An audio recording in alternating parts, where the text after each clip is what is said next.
여러분 안녕하십니까? 아침의 광장 박은정입니다. 울진 산불 피해 조사가 마무리되면서 피해 주택 철거와 폐기물 처리 작업이 시작됐습니다. 복구비가 모두 3,027억 원으로 확정됐는데요. 경상북도는 주택과 가재도구 등 생활 기반이 전소된 산불 피해의 특성을 고려해서 피해 주민의 주거 생활 안정과 생업 복귀에 중점을 두고 이 복구 계획을 수립했다고 밝혔습니다. 주택의 전파와 반파 피해에 복구비 41억 원을 지원하고 주소득원에 피해를 입은 임산물 채취 종사자 등의 단기적인 생활 안정을 위해서 생계비를 지원하는 한편 대체 소득 작업 지원도 추진할 계획이라고 합니다. 지역 경제의 활성화를 앞당기기 위해서 여행과 여름 휴가를 울진으로 가자는 움직임도 추진되고 있는데요. 정부와 지자체의 복구 계획에 국민의 관심이 더해져서 산불 피해를 입은 주민들이 하루빨리 일상으로 돌아갈 수 있기를 간절히 바라는 마음입니다. 4월 8일 금요일 아침의 광장입니다. 먼저 이 시각 교통 상황과 날씨 듣겠습니다. 권미정 리포터. 네, 먼저 고속도로 정보입니다. 중부내륙 고속도로 여주 방향으로 창녕 졸음쉼터 부근 32km 지점 2차로에서 트레일러 단독 사고 발생해서 처리 중인데요. 현재 2차로 이용할 수 없어서 일대 정체되고 있습니다. 중앙고속도로 춘천 방향은 다부터널 앞두고 차량 이동량 많아서 차간거리 당겨서 이동 중이고요. 신대구 부산 고속도로는 부산 방향으로 동대구 분기점부터 수성나들목까지 수월하게 지날 수 있습니다. 그다음 시내도로입니다. 신천대로 상동교 방향으로 정체 있는데요. 경대교 지하차도에서 발생한 사고 여파고요. 사고 조치는 완료됐지만 침산교 구간 아직은 서행 중입니다.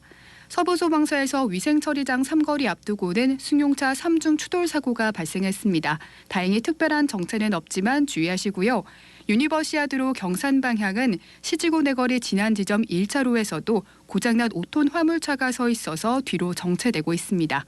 반대 옥산 방향으로도 1차로에 차량이 한 대 서 있습니다. 이 구간은 양방향 주의하셔야겠습니다. 명동로는 계명내거리에서 명덕내거리 방향으로 옛 프린스 호텔 앞 가장자리 차로에 공사 차량이 여러 대 정차 중입니다. 주의해서 지나셔야겠고요. 이 방향으로 명덕내거리 지나려면 신호 2번이면 통과할 수 있겠습니다. 월곡로는 상인동에서 월송동 방향으로 상인 고가차도 진입하면서부터 정체되는 모습 보이고 있습니다. 마지막으로 날씨입니다. 오늘은 날씨 맑은 가운데 최고 기온이 24도까지 올라 초여름 날씨를 보이겠습니다. 아침 최저 기온은 안동 2도, 대구 6도, 포항 8도까지 보이고 있고요. 낮 최고 기온은 안동 21도, 대구 24도, 포항 20도까지 오르겠습니다. 대구와 경북 전역에는 건조주의보가 내려져 있습니다. 특히 동해안과 북동산지에는 바람이 강해서 산불 관리에 더 주의하셔야겠습니다. 주말 모두 맑은 날씨 계속될 예정입니다. 현재 기온은 9도, 습도는 61%입니다. 지금까지 권미정이었습니다. 지역 시사정보 프로그램의 중심, KBS 대구 제일라디오 아침의 광장을 듣고 계십니다. 금요일 아침의 광장 함께하고 계십니다. 8시 33분 지났습니다. 자, 오늘 아침 지역의 주요 뉴스부터 살펴보겠습니다. 뉴스민의 천영길 기자, 영남일보 최미애 기자 함께합니다. 두 분 어서 오세요. 네, 안녕하십니까. 자, 첫 소식 듣겠습니다. 네, 장상수 대구시의회 의장이 제2대구령 건립 국비지원 및 예비타당성 조사 면제 건의안을 전국 시도의회 의장협의회 제안을 했고 이게 기재부와 보건복지부에 전달됐습니다. 어제였습니다. 제2대구령 건립 국비지원과 예타 면제 요구 건의안이 시도의회 의장협의회 임시회에서 원안 통과됐다고 밝혔습니다. 네. 장상수 의장은 이 대구가 300병상 이상 병상수는 이 전국 특광역시 중에서 최하위고 응급환자 사망비 또한 전국 최고 수준이라면서 이 시민 건강권을 위해서 이 국비 지원이 절실하게 필요하다라고 짚었습니다. 이 건의문에 보면 시설 및 의료장비 구축 비용의 50% 이상을 국비로 지원을 하고 부지 매입비도 지원하고 예비 타당성 조사도 면제해 줄 것을 요청했는데요. 네. 이 500병상 규모의 제2대구령 건립을 위해서는 부지 매입비가 1,000억 원, 여기에다가 총 4,100억 원 정도가 필요합니다. 때문에 국비가 지원되지 않는다면 이 대구 12만으로는 제 계획대로 이 진행하기가 좀 어려운 상황이거든요. 네. 지난 3월에 권영진 대구시장이 이 연차별 로드맵을 공개하면서 이 본격적으로 이제 탄력을 받게 된 제2대구의료원 건립 사업에 대한 이 국비 지원이 어떻게 될지 추이가 좀 주목됩니다. 근데 이게 시도의회 의장협의회 명의로 기획재정부 또 보건복지부 전달된 건 좀 더 힘을 얻기 위해서 이렇게 그렇습니다. 된 걸까요? 이 대구시의회 차원에서만 요구한 것이 아니라 전국의 다른 지자체도 이 지방의료원의 확충과 관련해서 의미 있는 이 국비 지원이다라고 판단을 한 것입니다. 네, 서로 이제 상생하고 서로 돕자는 그런 취지인 것 같습니다. 네. 예, 소식 하나 더 듣겠습니다. 네, 대구권대학 올해 신입생 가운데 만학도 비중이 크게 높아진 것으로 나타났습니다. 학령 인구 감소로 학생 확보가 어려워지자 대학들이 진학 시기를 놓친 만학도 충원에 집중했기 때문인데요. 25세 이상 만학도 증가는 전문대에서 두드러졌습니다. 네. 네, 대구 지역 대학 가운데서는 수성대가 올해 신입생 가운데 만학도가 60%를 넘었는데요. 60%나요? 네, 이는 지난해보다 14.7%포인트 상승한 겁니다. 수성대의 경우 해마다 만학도 비중이 10% 이상 지속적으로 증가하고 있는데요. 그 결과 수성대는 대구 지역 전문대 가운데 유일하게 신입생 등록률 100%를 기록했습니다.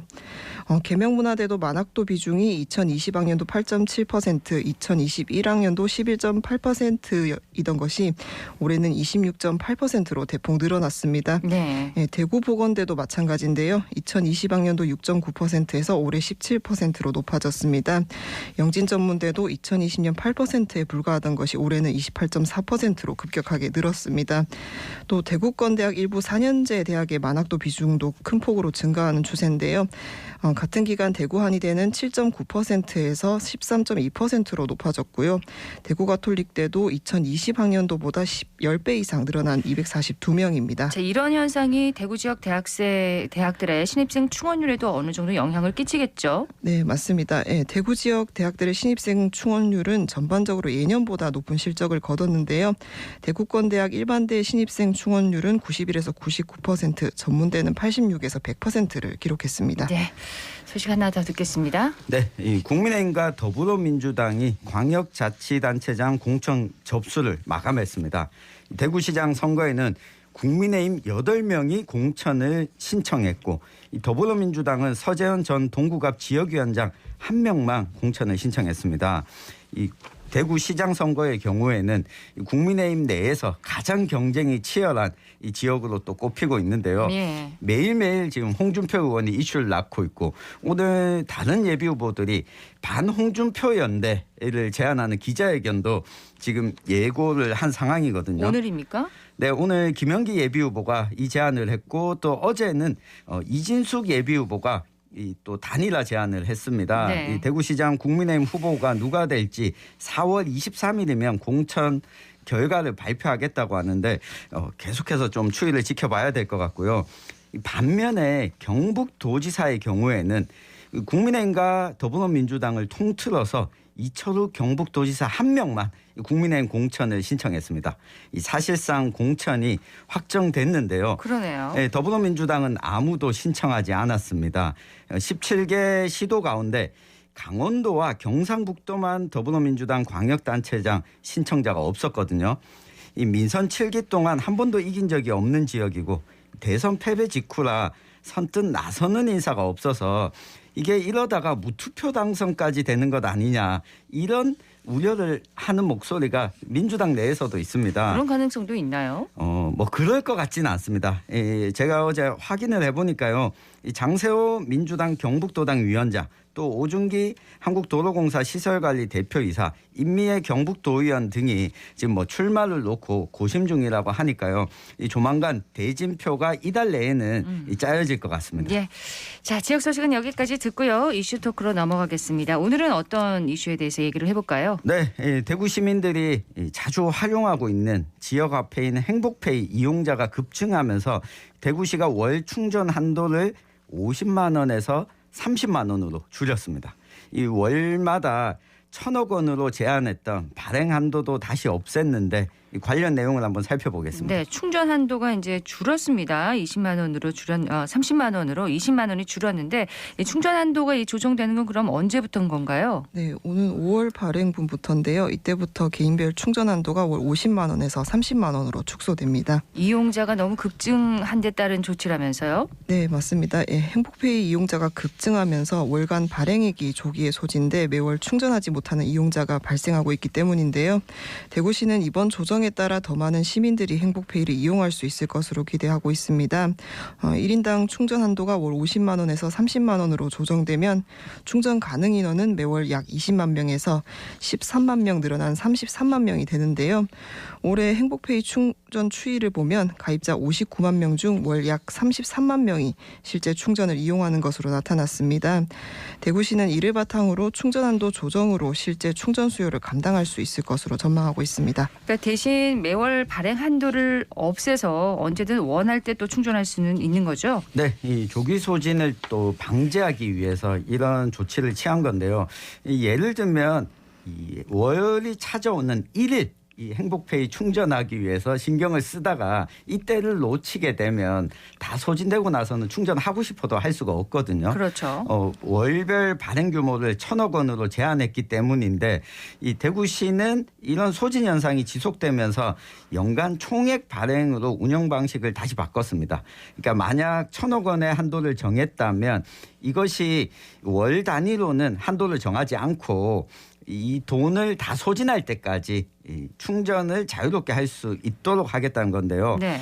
연간 발행 총액이 1조 1,000억 원 내에서는 개인별 소비 패턴과 이용 형태에 따라서 중단 없이 충전이 가능해졌습니다. 자, 여기에 대해서 이용자들 반응은 어떻습니까? 네, 일부에서 불만도 나오는데요. 행복페이를 충전하는 이유가 할인 혜택인데 금액이 줄어들면서 혜택도 줄어든다는 겁니다. 최대 한도를 충전하면 할인율 10%를 적용해 월 5만 원 혜택을 볼 수 있었는데 이제는 많아야 3만 원에 그치는데요. 연간으로 따지면 60만 원에서 36만 원으로 혜택이 줄어든 건데 너무 많이 줄었다는 의견이 나오고 있습니다. 네. 또 월 발행 한도를 정한 지 3개월 만에 다시 없애서 혼란스럽다는 반응도 있습니다. 자, 이에 대해서 대구시 입장은요? 네, 대구시는 행복페이 운영과 관련해서 간담회와 시민 설문조사를 통해서 의견을 모았고 이후 결정을 내렸다고 밝혔습니다. 지난 3월에 대구시민 1,000여 명을 대상으로 설문조사를 실시했는데 이 2020년 말 29만 명이던 이용자 수가 지난해 말에 49만 명으로 급증했고 올해 들어서는 59만 명으로 더욱 늘어나다 보니까 안정적인 운영을 위한 이 불가피한 조치였다고 설명을 하고 있습니다. 네. 그런데 이 행복페이 사용처 절반 가까이가 규모가 좀 큰 사업장으로 나타났습니다. 그래서 소상공인 매출 증대라는 그 당초 취지에 좀 부합하지 못하고 있다 이런 지적이 있었는데 구체적으로 어떤 내용입니까? 네, 대구시가 지난 한 해 행복페이 이용 실적을 분석한 결과 규모별로 연매출 10억 원 초과 가맹점이 47%나 됐는데요. 5억 원 초과에서 10억 원 이하는 13.6%, 3억 원 초과 5억 원 이하는 10.5%였으며 3억 원 이하는 28.9%였습니다. 네. 네, 업종별로 보면 음식점이 23.5%, 슈퍼마켓이 13.4%, 병의원이 12.8%, 학원 교육이 12.3%, 정육 농축수산이 8.9%였습니다. 나머지 38.1%는 편의점과 의류 매장 등으로 추정됐는데요. 대구 행복페이 경우 지역에 주소지만 두고 있으면 고급 브랜드 의류 매장 등 전국 규모 사업장에서도 사용이 가능합니다. 이 때문에 지역 자본의 역외 유출 방지 효과도 의문이라는 평가가 나오고 있습니다. 적절한 좀 개선책이 나와야겠는데요. 그렇습니다. 대구시가 대응책을 좀 마련하기 위해서 시민사회단체, 소상공인 단체, 전문가들이 참여하는 대구사랑 상품권 운영위원회를 이달 구성을 했습니다. 조만간 운영위원회를 열어서 추가 개선 방안을 검토할 예정인데 지금 만 14세로 구매 가능 연령을 조금 더 높이거나 이 대규모 매출 또는 고가품 가맹점은 배제하는 방안도 논의할 예정입니다. 근데 구매 가능 연령을 조정하는 건 왜 그런 건가요? 네, 일부 현금 여유가 있는 사람들이 자녀 명의로 행복페이를 발급받아서 월 150만 원에서 200만 원 이상 사용하기도 하는데요. 그렇군요. 네, 이에 행복페이까지도 부익부 빈익빈이라는 지적이 나오면서 10대 청소년의 행복페이 구매 가능 연령을 상향해야 한다는 안건이 나왔습니다. 또 이 행복페이를 스마트폰으로 충전하기 때문에 어르신들이 제대로 활용하지 못하고 있다는 지적이 있고 그래서 어르신들을 위해서 종이 상품권을 발행해야 한다 이런 의견도 있지 않습니까? 네, 이 부분과 관련해서 대구시와 행복페이 운영 대행사인 이 대구은행이 확인한 결과 지난해 행복페이 연령별 이용 실적을 보면 60대가 16.9%, 70대 이상이 8.7%를 점유하는 것으로 조사가 됐습니다. 네. 60대 이상이 25.6%나 이용하고 있다, 점유하고 있다는 셈인데 이 전체적으로 보면 40대와 50대가 주된 이용층이고 이 10대와 20대보다는 60대 이상의 이용자가 많은 이 결과가 나왔습니다. 네, 60대 이상 연령대 이용 비중이 26% 정도면은 꽤 높은 편입니다. 생각보다 60대 이상 노년층이 행복페이를 많이 사용하시는 거네요. 그렇습니다. 이게 대구은행이 온라인으로 스마트폰으로 충전도 할 수 있지만 은행에서 오프라인으로도 충전이 가능한 상황입니다. 지난해 선보였던 셀프 창구는 은행원 도움 없이 스스로 처리를 할 수 있도록 했는데요. 이 카드 발급은 물론이고 소득공제 등록도 이 스마트폰 어플이 아니지만 가능합니다. 네. 여기다가 종이류 상품권의 경우에는 제조하고 유통하고 폐기하는 과정에서 발행액의 약 4% 수준의 비용이 또 발생을 하고 아무래도 소위 카드깡 같은 불법 안전 등 부정거래가 또 우려되다 보니까 이 정부 차원에서 종이류 상품권 발행 자제를 지금 권고하고 있는 상황이기도 합니다.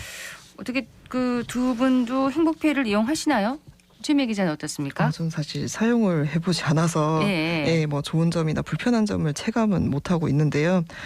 일단 쓰시는 분들 얘기를 들어보면 한번 써보신 분들은 활용을 잘 하고 있다고 하더라고요. 또 계속 충전도 하시는 걸로 봐서 소비자들에겐 좀 유용한 것 같습니다. 네. 다만 뭐 아까 언급한 대로 고가 물품을 판매하는 매장 등의 사용이 집중되면서 소상공인 살리기라는 취지와는 좀 멀어지는 것 같은데요.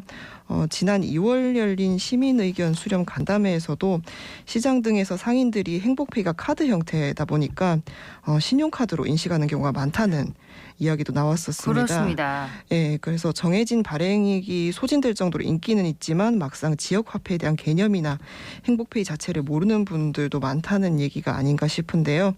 소상공인들에게 혜택이 돌아가도록 행복페이 자체를 좀 더 알리는 노력도 필요할 것 같습니다. 네. 청 기자는 사용하고 계시죠? 네, 예. 저는 행복페이를 소비의 기본으로 사용을 하고 있는데요. 네, 변경된 운영 방안에 대해서는 어떤 의견이 있으세요? 네, 저는 일단 긍정적으로 봅니다.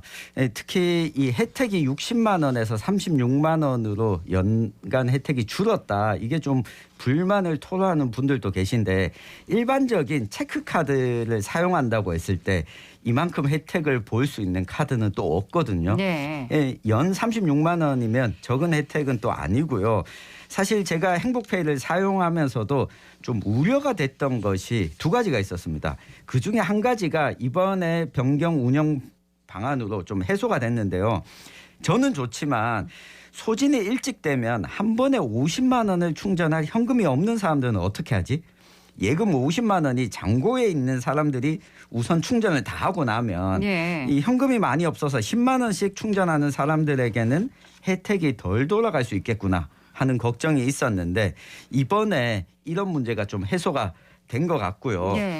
또 한 가지는 여러 번 지적이 나오지만 과연 이 혜택이 언제 사라질까? 중앙정부 차원의 지원이 끊긴다면 지속 가능할까 하는 부분입니다. 제가 좀 제안 드리고 싶은 방안은 최근에 뭐 탄소 중립이나 일회용기 배출 줄이기 등도 화두가 되고 있는데 대구 행복페이도 이런 혜택을 연계하면 어떨까 싶어서 좀 찾아봤습니다.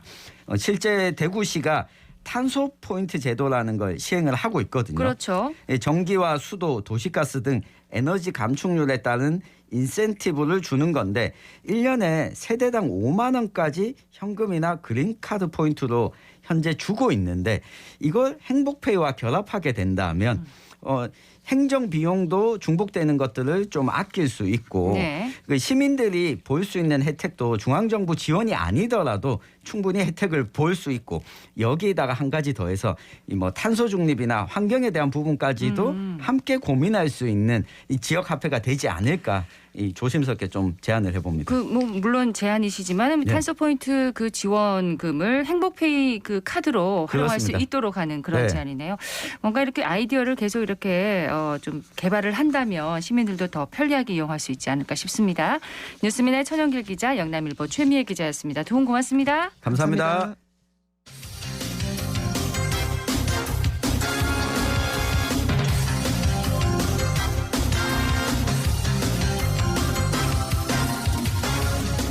금요일 아침에 광장 함께하고 계십니다. 8시 50분 지났습니다. 요즘 청년들도 경제 참 관심이 많습니다. 하지만 어렵게 느껴지는 경제를 배울 수 있는 곳은 많지가 않은데요. 대구시가 이런 청년들의 요구에 발맞춰서 청년 지갑 특공대 이런 프로그램을 운영하고 있다고 하네요. 안세진 리포터가 현장 다녀왔다고요? 네, 코로나19가 길어지면서 청년들이 경제에도 눈을 많이 돌리고 있는데요. 이런 가운데 대구시가 청년들을 위한 금융교육과 부채 상담 등을 제공하는 청년 지갑 특공대를 운영하고 있습니다. 이름이 재밌습니다. 네, 금융에 대한 기본 지식과 상담 등을 제공하는 지갑 구출 작전, 대상별 맞춤형 주제로 특강을 제공하는 청년 금융 특강, 부채와 관련된 컨설팅과 교육을 제공하는 통장 회복 작전 등 다양한 종류의 프로그램이 열리고 있는데요. 저는 그중 지갑 구출 작전 교육이 열리고 있는 현장에 다녀왔습니다. 현장 소리 함께 들어보시죠. 필요한 지출과 생산 소득이 균형이 맞는 상태가 가장 중요하다고 보고요. 지금 지출과 미래 지출, 지금 소득과 미래 소득이라는 개념을 적었어요. 저축, 투자, 미래에 언젠가 뭘 하기 위해서 지출하려고 지금 모아놓는 거. 이게 미래 지출이에요. 그러니까 저축도 사실 우리 전체의 생활 경제 안에 중요한 역할로 들어가 있는 건 거죠. 저희가 예상하지 못했던 일들이 벌어져서 소비가 이루어져야 되는 상황들도 벌어질 수가 있잖아요. 그런 것들을 대비해서도 뭐 준비를 하는 방법들이 있을까요? 제일 먼저 만들어야 되는 저축 통장의 이름이 뭘까요? 비상금. 네, 비상금이에요. 경제활동을 시작해서 소득이 생기잖아요. 모아야 할 때 1번으로 하셔야 되는 게 비상금이에요. 3개월치의 생활비, 그리고 조금 더 여유가 되면 3개월치의 급여. 청년들은 이 정도 선까지를 비상금으로 가지고 계시면 좋습니다. 우리를 둘러싸고 있는 경제를 어떤 관점에서 봐야 할지, 어떤 입장에서 봐야 할지에 대해서 살림살이 경제라는 것을 중심으로 이야기를 준비해봤습니다. 돈이 목적이 아니라 돈은 우리가 필요로 하는 무언가를 만들어내기 위한 여러 가지 수단 중에 하나라는 걸 꼭 기억해 주셨으면 좋겠어요. 그 수단에 너무 매몰되지 마시고 진짜 나의 좋은 삶을 위해서 여러 가지 활동들을 해 나가셨으면 좋겠습니다. 자, 강의를 들어온 우리 수강생들 반응이 참 궁금합니다. 네, 이런 수업을 들을 기회도 흔치가 않다 보니까 강의를 들으러 온 청년들도 열의를 갖고 강의를 수강했는데요. 특히 수업에서 돈을 목적이 아닌 수단 중 하나로서 잘 활용하는 것을 강조한 만큼 수강한 청년들도 어떻게 돈을 사용하는 것이 좋을지 같이 고민하고 생각할 수 있는 시간이 됐다고 합니다. 강의를 들은 청년들의 소감도 들어봤습니다. 약간 부동산에 꽂혔었거든요. 그래서 약간 뭐 공부하고 싶다 이런 거 하면서 찾아봤는데 막 이런 게 마침 딱 있는 거예요. 그래가지고 그거 보고 해봐야겠다 하면서 그냥 했어요. 돈을 어디에 쓸지 그런 거를 이제 제대로 생각하고 돈을 모으게 되면은 내가 하고 싶은 일에 제대로 쓰고 이제 의미 있게 쓰지 않을까라는 생각이 들어가지고 그런 목표들을 계속 생각해 볼 수 있게 돼서 좋았던 것 같아요. 주변에서 제가 충동 구매 많이 한다고 계획 같은 거 짜라 많이 했는데 여기 강의 들으면서 제 유형도 알고 제 유형에 맞는 그런 금융관리 방법을 알 수 있어서 좋았어요. 늦은 시간인데 어떻게 따지면 이렇게 많은 사람들이 모이는 것도 되게 색다른 것 같았고 또 자투리 시간을 이용해서 비슷한 주제에 대해서 같이 알아갈 수 있는 시간이 되어서 좋았습니다. 금융이나 투자와 같은 경제 상식을 또 처음으로 배우는 청년들에게 꼭 필요한 프로그램이 아닌가 싶은데 청년들이 강의도 듣고 또 상담도 받으면서 이 프로그램을 잘 활용하면 도움이 많이 되겠어요. 네, 이번 청년 지갑 특공대 프로그램은 청년들이 주민 참여 예산을 통해서 직접 제안한 프로그램이라고 해요. 그만큼 청년들에게 금융과 관련된 수업을 들을 수 있는 기회가 필요했던 건데요. 이렇게 다양한 방법으로 처음 배우는 경제 지식을 어렵지 않게 배울 수 있어서 청년들에게 큰 호응을 이끌어낼 수 있었습니다. 대구광역시 청년센터 박일남 매니저와 청년 지갑 특공대에 대한 자세한 얘기 나눠봤습니다. 저희가 이번에 대구 청년들의 금융에 대한 필요, 이런 부채에 대한 문제에 대한 필요들 반영해서 신규 사업으로 저희가 준비를 한 게 있습니다. 청년 지갑 특공대라고 이름을 지었고요. 청년들에게 기본적인 금융 교육과 실제적인 금융에 대한 훈련에 대한 부분들, 그리고 상담에 대한 기능들, 이런 것들을 저희가 좀 준비를 했습니다.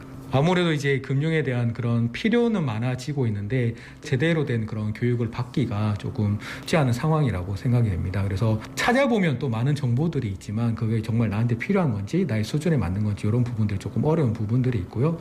좀 더 체계적으로 처음부터 배우고자 하는 필요가 있다라고 생각해서 저희가 좀 준비를 했고요.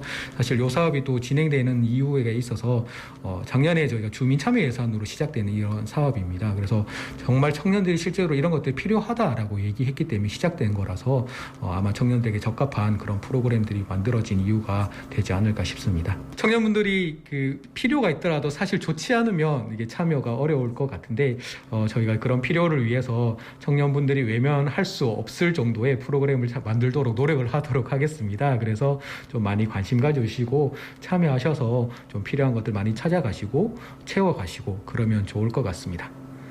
네. 청년 지갑 특공대의 교육과 상담은 온라인을 통해서 신청이 가능하고요.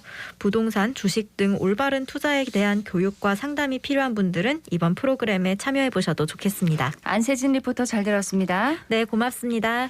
대구와 경북 쪽 오늘 대체로 맑겠습니다. 낮 기온은 18도에서 24도 분포로 어제보다 1, 2도가량 높아서 초여름 날씨를 보이겠습니다. 미세먼지 농도는 보통 수준을 보이겠고요. 대구와 경북 전 지역에 건조주의보가 발효 중인 가운데 대기가 매우 건조합니다. 동해안과 북동산지를 중심으로 바람이 점차 강해지면서 작은 불씨가 큰 불로 이어질 수 있는 상황인데요. 산불 등 화재 예방에 계속해서 각별히 주의하시기 바랍니다. 아침의 광장 오늘 순서 여기까지입니다. 박은정이었습니다. 고맙습니다.